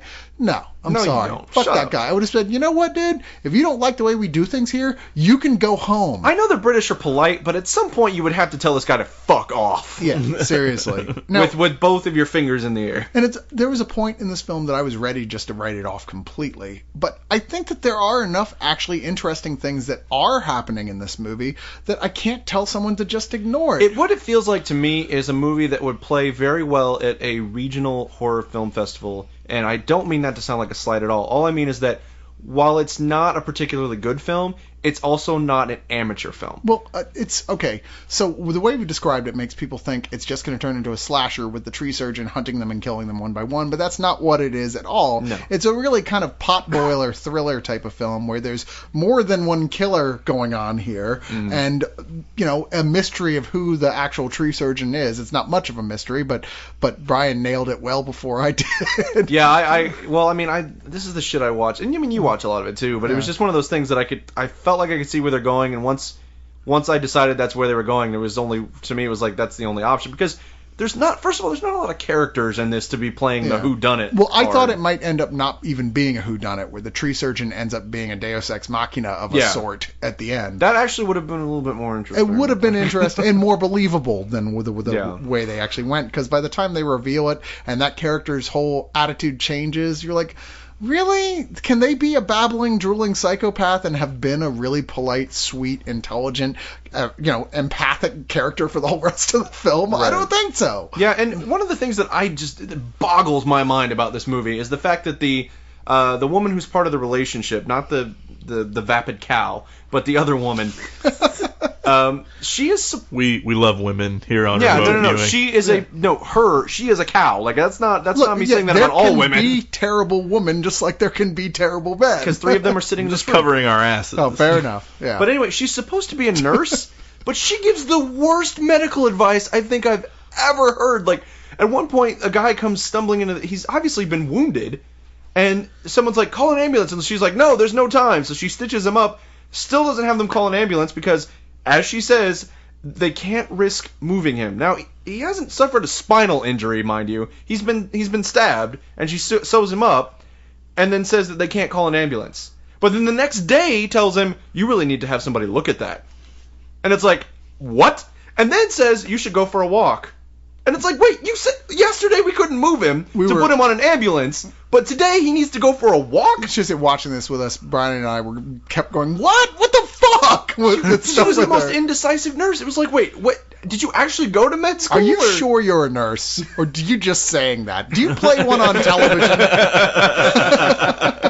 Oh wow, it blew my mind. Well, let's move on to the next title. Oh wait, one more thing before we move sorry, on. sorry. Specific to the DVD, the Foley or the subtitles on this DVD Oh God. are wretched. They actually, all right, so there are points where we could clearly tell what these people were saying. I mean, sure, they had English accents, but they weren't like Cockney or something. Yeah. But you could clearly tell what they were saying, but instead, the subtitle guy, who was obviously only halfway paying attention when he was writing them, just writes in parentheses, indistinct. Yeah, you could hear what they were saying, but that's like it's indistinct. I'm like, no, it's not. I could, if you want, I'll tell you what she said. But the worst part is at the begin, like throughout the whole movie, he painstakingly describes every sound, every nuance of every sound, every aspect of the sound design. We were saying this movie should have been called Sound of Wet Meat. Yeah, because they say that the words wet, the sound of wet meat were on the screen at least 5 times, and yet they couldn't get the dialogue correct. Copy Certainly- and paste that shit right in. Right? Certainly more so than Don't Let 'Em In was ever on the screen. Exactly, So, and it was just one of those things. Like I know it's not something you typically notice on a DVD, but when it's this bad,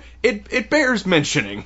well, moving on to another film that is not very good. It's Gurozuka. Now, this is from a company that Synapse that we love, but they don't always necessarily pick the perfect films to put out, and I would say Gurozuka is definitely one of their lesser entries. This is, part of their new Asian cult cinema collection line, and let me make no mistake, there is so much bad J-horror. Mm-hmm. That's not to say there isn't good. Obviously, there's good. There's more than enough good that And makes usually it the worth good stuff we investigating. steal and then we make bad. There you go. And this is one of those ones that I wouldn't say is just yet another Ringu takeoff, but it's not that far away from it either. What you've got here is a bunch of young Japanese students and their teacher, who appears to be about a year older tops than them, who are going out to a cabin that they have to walk a mile or two through the woods in the middle of nowhere to get to, that ends up being like a 2-story dormitory with it's electricity and multiple Not bathrooms. your typical cabin in the woods. I don't know why anyone would build this out in the middle of the woods, but there you go. And apparently 7 years earlier, the original members of the club that these guys are the new club of, a movie-making club, all disappeared, and one went insane, and they find this videotape that was left behind of 8mm footage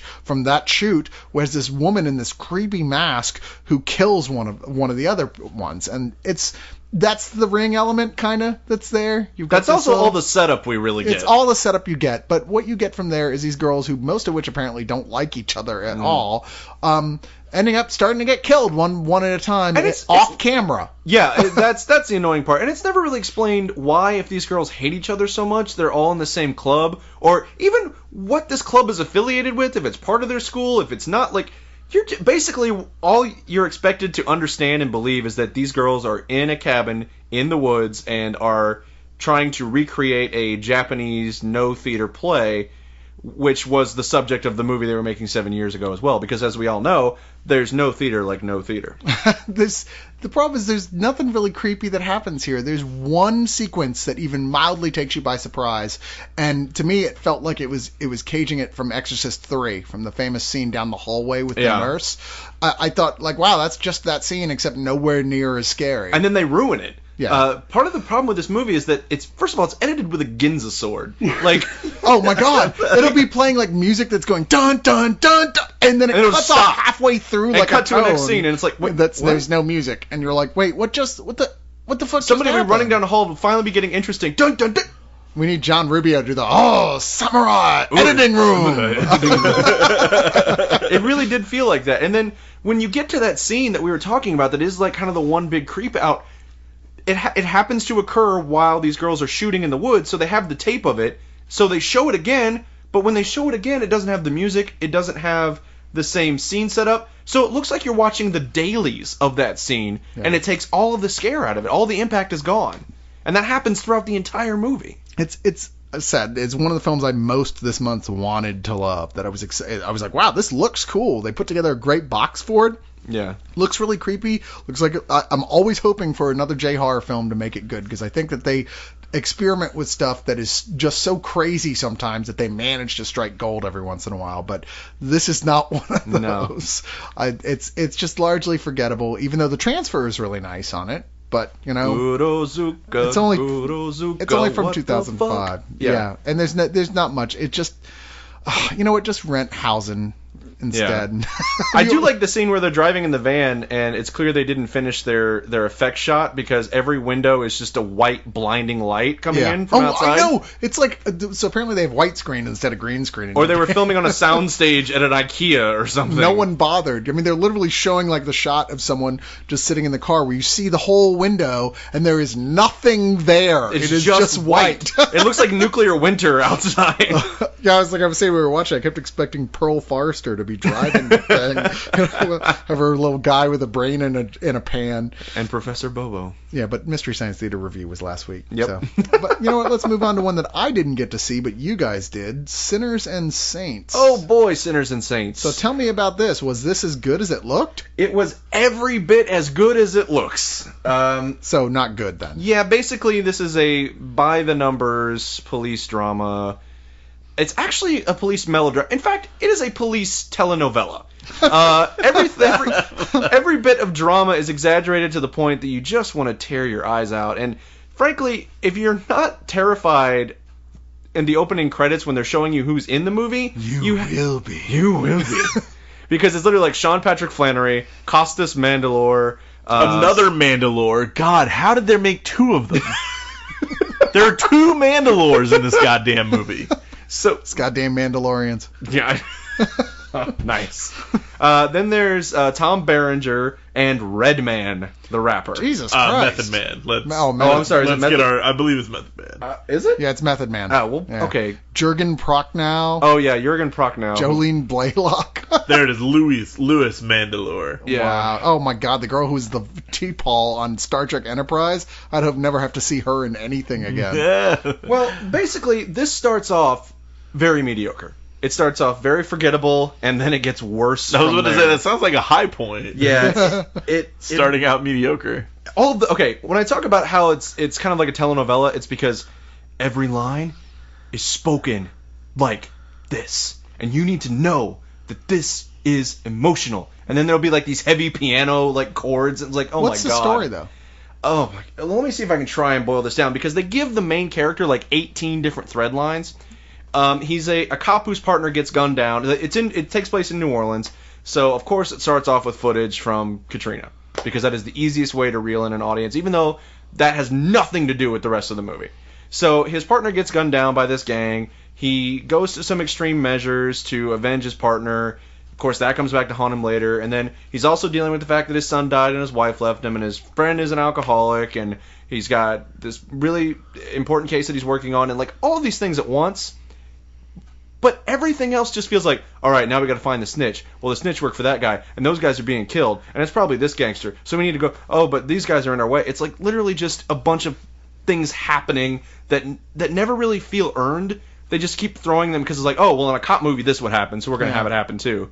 It's pathetic. Like I tried very hard to make it all the way to the end of the movie, but by the time they got to the scene where the guy's like, you know, somebody's trying to escape and the guy's like wounded in the house with the lighter and the gas, like Miles from Terminator 2. Oh, right. Yeah. When he's like got the trigger and Dyson. Miles Dyson was like waiting for them to get away. It was exactly that scene, except it was a guy with a lighter, and I was just like, all right, that's enough. You've jumped one too many sharks. I'm completely done. So this is a skip it, huh? This is a total skip it. I'm sorry to say. And I wanted to like it. You know, you never know with direct-to-video action movies. Sometimes you get lucky.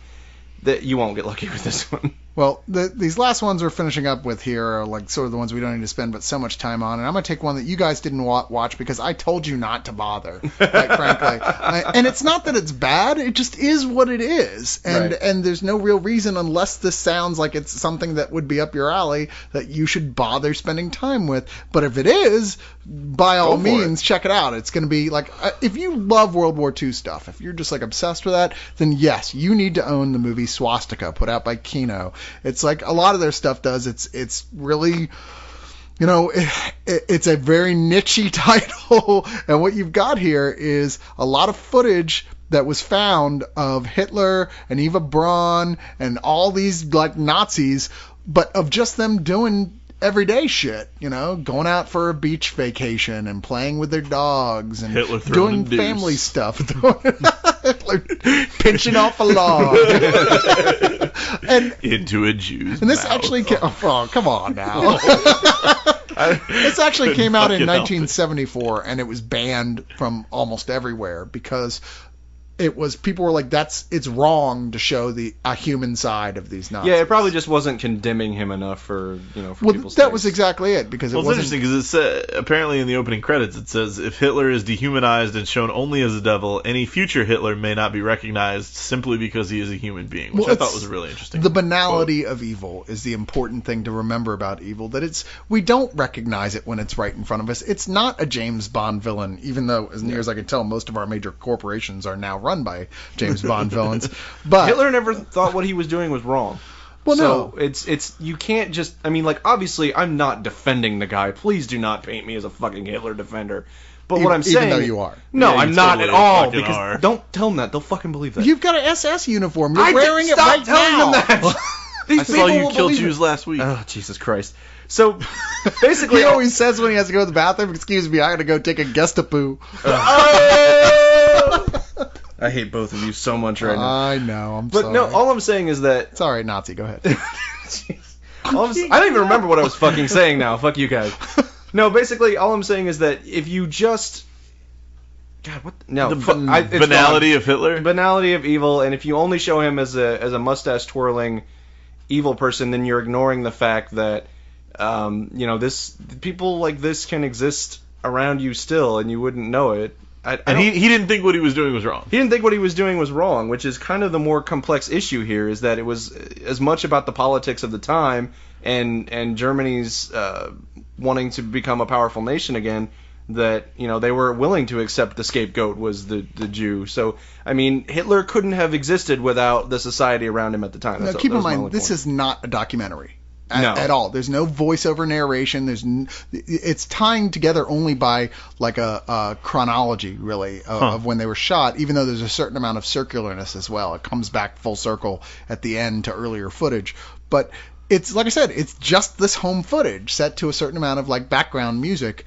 I can't call it artless because it's put together in a way that's easy to understand what they're getting at, just through the way the images are organized.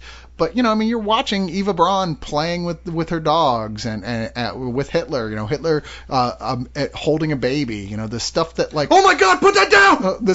Some stuff that was used for propaganda films originally to show these guys as lovable leaders, but stuff that is the kind of shit that we see our politicians do today. They just don't re-show it now because it's Hitler and nobody wants to see the Hitler acting just like a guy who is a person who likes to play cards with his friends and yada yada. We're not defending Hitler. We're saying it is important to not think that villains, like you said, are mustache twirling and are easily identifiable. It's just not that easy. Yeah. Just don't ever think that it's that easy, I guess is what I'm trying to say. And the one thing I'll say about this, if you are a fan of World War II stuff, like an extreme fan, yes, you will enjoy watching this, although not repeatedly. It's an experience. It's atmospheric, but it is kind of dull. It just goes on too long. But it comes with lots of extras. There's an interview on it with like Nazi concentration camp guy where this whole a sizable interview with them on here. Mm-hmm. There's all sorts of stuff that to back up where this comes from. There's an analysis of the film. There's something about how people reacted to it as they were so shocked.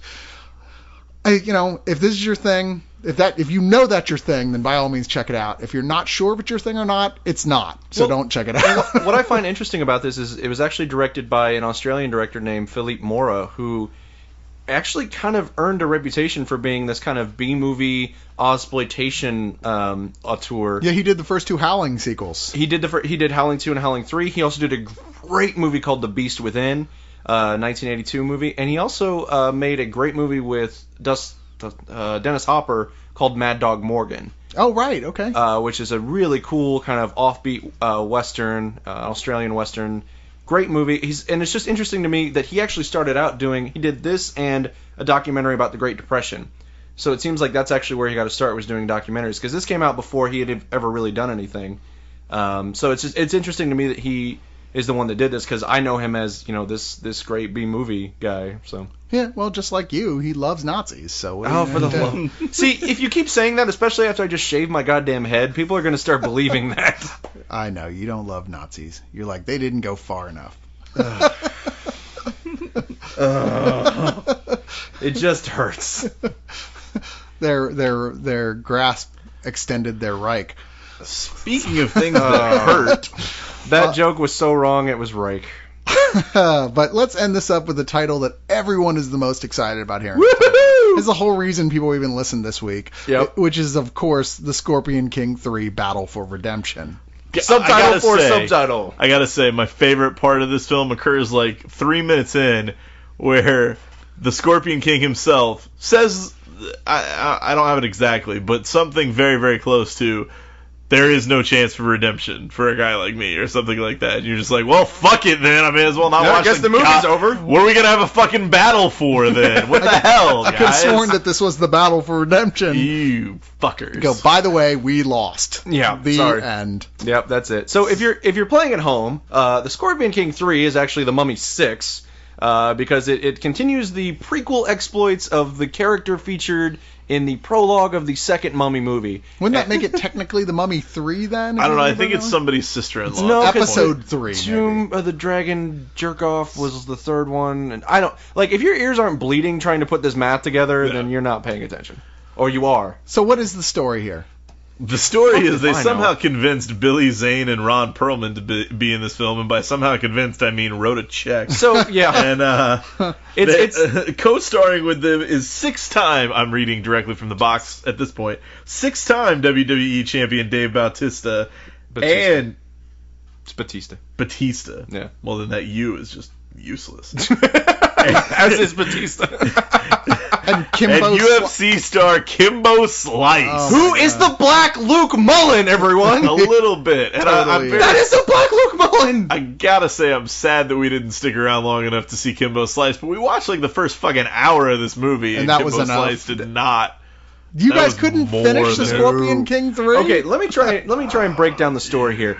The Scorpion King, who for some reason has lost his entire empire and has no acclaim at all. You didn't watch Scorpion King 2? No, I didn't watch fucking Scorpion King 2. All right, admittedly, we kind of fell down on our research this week, but in our defense, the reason that Brian is bald is because he tore his fucking hair out. Not because he shaved it. Okay, so he's working for this king who is being besieged by this other king. He's basically working as a mercenary now. So him and Fat Boy McGee, who apparently is the greatest warrior in the land, even though he looks Right. like Yeah. Tucker. He looks like Tucker from Tucker and Dale. Or Yeah, Dale. it's From, as I don't if- remember which one. It's the guy who thinks that he could get a career going if he were Dan Fogler's stunt double. Yes, exactly. Who spends the entire film responding to anything that happens to him by burping in people's faces. Or starting a fight with the Scorpion King I over shit and you over, not. and even though they're supposed to be partners, they spend most of the movie fighting with each other. It's like watching two children who don't get along. You're just like, shut the fuck up and sit down, will So you? is Billy Zane the Scorpion King now? No, Billy No. Zane is the guy who is besieging the kingdom of Ron Perlman, so Ron Perlman sends the Scorpion King to stop him,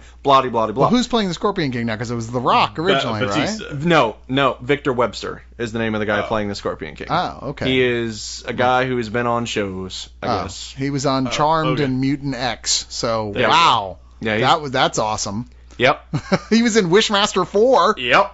So he's the new Scorpion King. I mean, you never know that you will miss Dwayne the Rock Johnson this much until you see a movie like this. Or until you Couple see of the things. trailer for Journey 2. Couple of things. First of all, apparently Ron Perlman's castle is in a goddamned IKEA. I shit you not, there were hardwood floors. What? Hardwood Yes. floors. This is supposed to be In his castle. BC. Yeah, the thing is that no one involved in this film is exactly sure when BC, because we have things that are like 300 BC, and then we have Roman soldiers, like Okay. actual And then- Roman centurions in this film. So it must have taken place in the same time as 10,000 BC movie. God which did only the fucking. same thing. I assume there's a time travel machine because they're literally relics from all ages. There's at this Roman point. centurions, there's ancient Egyptian warriors, and there's fucking ninjas. And an IKEA. Oh yeah, and a hardwood floored castle. I don't understand. And then Literally, they kept showing us this map, like tracking their progress, except they didn't label any of the countries or show us any real topography. So it was like, I don't know what I'm looking at. You show me a travel from left to right. To draw a line. It's just like, oh, here's the map. There's no borders. Nothing is labeled. It's like, I moved from left to right. That's all I understand. The map just says, presumably Egypt. Presumably Egypt, exactly. And then it's just like, it's a bunch of like really bland fight scenes, and oh my god, if they could be more proud of the fact that they had 2 elephants in this movie. They fucking filmed those elephants as if, like, okay, I will say this, the second unit director, or yeah, you explain this. Yeah, okay, the second unit director, I don't want to be mean, because the guy is well-meaning, but it seems like he's about 6 months out of film school, because while the main DP was obviously aware that he was shooting Scorpion 3 and just didn't give a fuck, and was like, well, as long as it's in focus, that's all we really care about. The fucking second unit DP is, like, getting underneath the elephant and doing Dutch angles, and there's, like, smoke coming through and lens flares. Like, the second unit DP is making a pretentious ass Sundance. Well, he's just like, I've always wanted to see what it would look like to do this technique, so I'm going to do it. Yeah, exactly. It's like, who's watching this? No one will care. Who's watching this that would give a shit? But it is really strange when you cut from, like, standard cut and dry, here's my shot, to wee Dutch shot with lens flare. They keep bringing back the same 2 elephants over and over again. I'm like, we get it. You spent all of your money on elephants. Way to go. It's just, you know everything you need to know about this movie about 20 minutes in. So I think the fact that we stuck with it for 60 minutes is kind of admirable. Yeah. I tried so hard, but no, it's painful. It is painful to watch. It's awful in all ways. Well, we're going to get all these fans now messaging us going, oh my god, it gets so good in the last half hour. And you know what? You guys let us know in the comments, and if 3 of you can honestly tell me that the last 30 minutes are good, I will go back and watch them. I will willing to bet money that is not going to happen. But or 3 people will say it. Yeah, 3 people are going to say it, but that's just because you guys are dicks. And we're going to waste half an hour of my life. You know how cool it'll be if that they're right, though? That'd be like the most awesome thing ever. That would be bad. You're like, holy shit! I would publicly eat crow on that. See, here we come back to, for ridiculous reasons, this is the full circle moment to The Perfect Getaway, where 90% of that movie is shit, but then like the last 10 minutes is like, why wasn't the whole movie like this? This is awesome. I find it highly unlikely that does happen in Scorpion King 3, though. Talk about a quick cash grab of a concept alone. Of the worst kind. Just the Scorpion King originally was a quick cash grab. Yeah. Much less 2 sequels. Oh, and there's a really desperate attempt to connect this to the, and I'm using this word very loosely, continuity of the franchise, and that at one point introducing the Book of the Dead. No, well that, and then there's a moment where they talk about this guy named Cobra, and he's like, oh, adopting the name of a venomous animal, maybe I should try that. And I'm like, go fuck yourself. Wow. Also, this is a G.I. Joe sequel. It's the only reason I can think for Cobra. The Rise of Moron. I'd have to watch it if it was, though, just to see them try to... Fuck it, turn the show off. We're going to watch it again right now. All right, well, we are turning the show off, though, so I guess we're going to. Oh, well, that's how we're going to send it off, is on the greatness that is the Scorpion King 3, the battle for... confidence. Indoor. It may as well be. A quote's going to end up on the re-release. It's on Netflix. Brian Salisbury from Spill.com says, The Great Scorpion King 3. A classic that is not to be missed. Did I say any of those words that they can pick out? Yes, you did. Damn it. If you're a Nazi, you'll love this film like I did, says Brian This movie Salisbury. is a steaming pile of ... continuity. All right, guys. Well, that's it for this week's remote viewing. I don't know what our schedule for release is going to be like at this point. I mean, apparently they want us to do more, but it's still up in the air as to how much more they want from us. So what you guys need to do is message Corey a lot. Yeah, send him lots of messages letting him know how much you love the rabble of the 3 of us. And I'm in so much trouble right now, you realize. Maybe, you're welcome. Maybe we'll I can say shit like this. I have no affiliation. They ain't paying me. This is why we use Lucas the mouthpiece. I'm here out of the evilness of my own heart. Exactly. But yes, thank you very much for listening once again to Remote Viewing. Stay tuned for the links, or I'm sorry, the clues to your giveaways. And well, hopefully we'll be back soon with things that are possibly better than the Scorpion King 3. We'll see you in a week or 2 or whenever it is. We'll see you when we next allowed back.